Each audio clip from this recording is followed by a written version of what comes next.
नमस्कार। आप सुन रहे हैं सुनो कहानी यूट्यूब चैनल। आज हम सुनेंगे मालती जोशी जी द्वारा लिखित कहानी कॉफ़ी।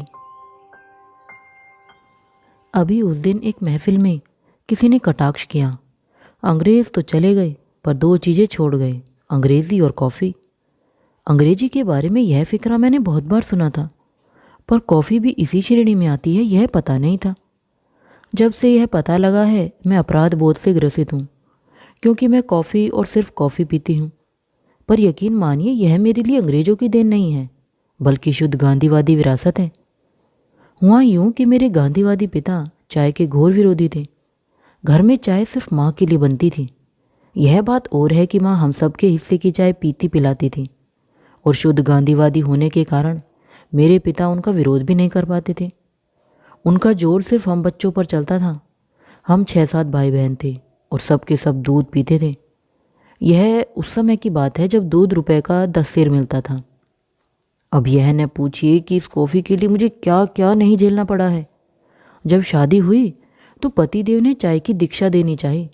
उन्होंने कहा कि शुरू में अच्छे बच्चों की तरह चाय मैं भी नहीं पीता था, पर जब घर से बाहर पाँव दिया तो एहसास हुआ कि एक कप चाय में गेस्ट और होस्ट दोनों की समस्या हल हो जाती है, अन्यथा मेजबान मुश्किल में पड़ जाता है।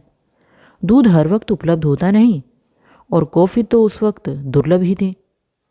उनका तर्क सोलो आने सही था, पर मैं अपने इतने वर्षों की तपस्या पर पानी नहीं फेरना चाहती थी। फिर मुझे कौन सा रोज रोज बाहर जाना होता था, लिहाजा मैंने कॉफ़ी का साथ नहीं छोड़ा। शुरू शुरू में पतिदेव की पोस्टिंग वज्र देहातों में होती थी। यदा कदा उनके साथ कहीं जाना पड़ जाता तो मैं और मेजबान दोनों परेशान हो जाते। चाय के विकल्प के में खोलते दूध का गिलास हाजिर होता, जिसे हजम करने की ताकत मुझ में नहीं थी। फिर शरबत की पेशकश होती। शुरू शुरू में मैं इस शब्द के द्वारा खूब चली गई, पर जब शरबत नामधारी पानी और शक्कर का घोल गले से उतारना पड़ा तो देवता याद आ गए। उस समय मैं पति की ओर बड़ी ईर्ष्या से देखती थी, जो नरगिसी चाय का कप खाली करके पान या सुपारी चबा रहे होते। फिर यह हुआ कि मैं कॉफ़ी की पुड़िया साथ में रखने लगी। इससे मेजबान को थोड़ी राहत मिल जाती। पर मेरी एक मुंह बोली बहन को मेरी यह व्यवस्था पसंद नहीं आई। बोली, वाह, तुम क्यों लाओगी?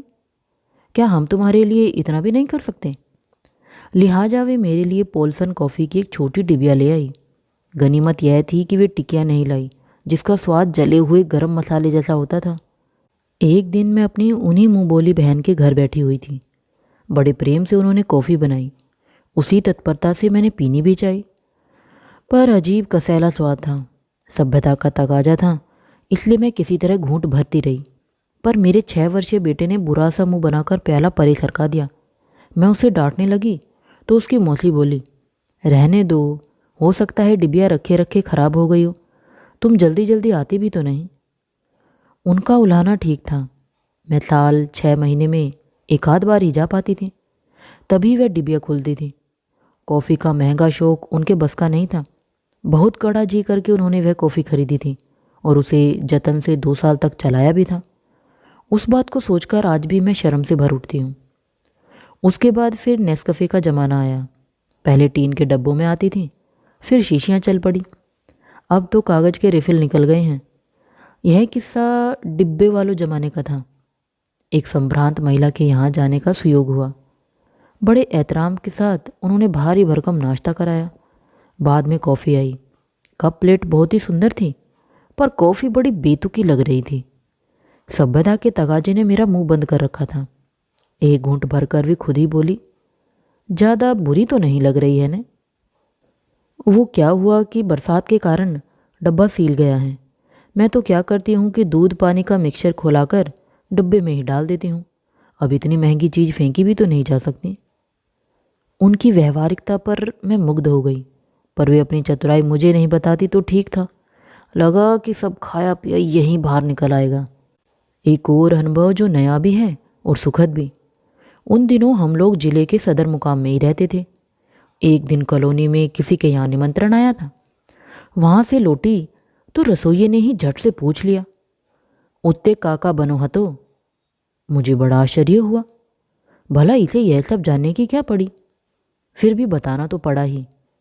बेसन के लड्डू थे, कचौरी और गुलाब जामुन थे, आम और केले थे और कॉफ़ी थी, बस। खैर कॉफ़ी तो इतई से गई थी। मैं समझ गई कि सिर्फ यही बात बताने के लिए पूछताछ हो रही है। उसे बड़ा ताव आ रहा था कि इतने बड़े बंगले में रहने वाले लोग कॉफ़ी की शीशी भी नहीं खरीद सकते। हमारी चीज़ हम ही को पिलाई गई तो क्या बड़प्पन रहा। एक जगह दूध सी सफ़ेद कॉफ़ी पीने की नौबत आई। मैंने गृह स्वामिनी से सकुचाते हुए कहा, थोड़ा सा कॉफ़ी पाउडर देंगी? सॉरी, दरअसल चाय बनाने की झंझट में कॉफ़ी डालना ही भूल गई। मन में आया था कि कह दूं, मोहतरमा आप तो शायद शक्कर डालना भी भूल गई हैं, पर दो दो चीज़ें एक साथ कैसे मांगती। और कॉफ़ी मांगना तो फिर भी आभिजात्य की निशानी है, पर शक्कर मांगना तो निरा गंवारूपन समझा जाता है। अब तो खैर रिफिल आने लगे हैं। पहले कॉफ़ी की बड़ी सुंदर शीशियाँ आया करती थी, मैं उनमें मसाले वगैरह सजा कर रखती थी, पर जनता से यह मेरा सुख देखा नहीं जाता था। अक्सर लोग उन्हें मांग कर ले जाते, कहते आपके यहाँ तो आती ही रहती हैं, एक हमारे यहाँ ही सही, आपकी यादगार बनी रहेगी। तो मुझे आशा है कि वे सभी स्नेही स्वजन जो अचार या चटनी के बहाने मेरी शीशियाँ ले गए हैं, इसी बहाने मुझे याद रखेंगे।